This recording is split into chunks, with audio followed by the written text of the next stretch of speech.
हम सभी ने रामायण पढ़ी है या देखी है। आपने देखा होगा रामायण में एक घास की तिनके का भी रहस्य है जो किसी को नहीं मालूम, क्योंकि आज तक हमने ग्रंथों को सिर्फ पढ़ा है, उन्हें समझने की कोशिश नहीं की। रावण जब माँ सीता का हरण करके लंका ले गया, तब लंका में सीता माता एक वट वृक्ष के नीचे बैठ के चिंतन करने लगी। रावण बार बार आकर माँ सीता जी को धमकाता था, लेकिन माँ सीता जी कुछ नहीं बोलती थी। यहाँ तक कि रावण ने जब श्री राम जी की वेशभूषा में आकर माँ सीता को भ्रमित करने की कोशिश भी की, लेकिन फिर भी सफल नहीं हुआ।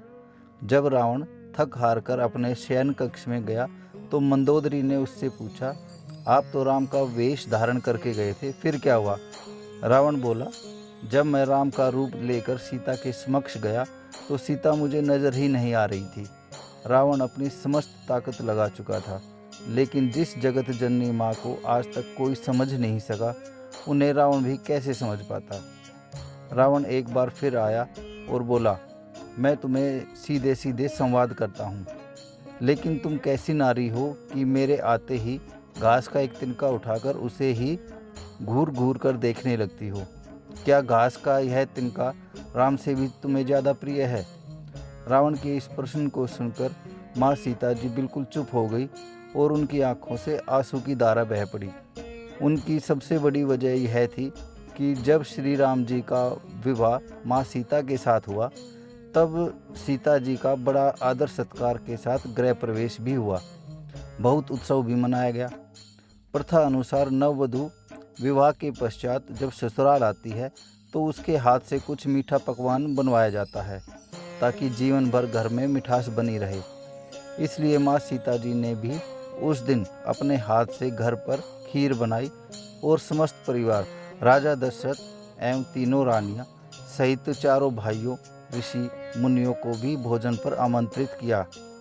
माँ सीता ने उन सभी को खीर परोसना शुरू किया और भोजन शुरू होने वाला ही था कि जोर से एक हवा का झोंका आया। सभी ने अपनी अपनी पत्तलें संभाली। सीता जी बड़े गौर से देख रही थी। ठीक उसी समय राजा दशरथ जी की खीर में एक छोटा सा घास का तिनका आकर गिरा, जिसे माँ सीता ने देख लिया। लेकिन अब खीर में हाथ कैसे डाले, यह प्रश्न आ गया। माँ सीता जी ने दूर से ही उस तिनके को घूर कर देखा। वो जलकर राख की एक छोटी सी बिंदु बनकर रह गया। सीता जी ने सोचा, अच्छा हुआ किसी ने देखा नहीं।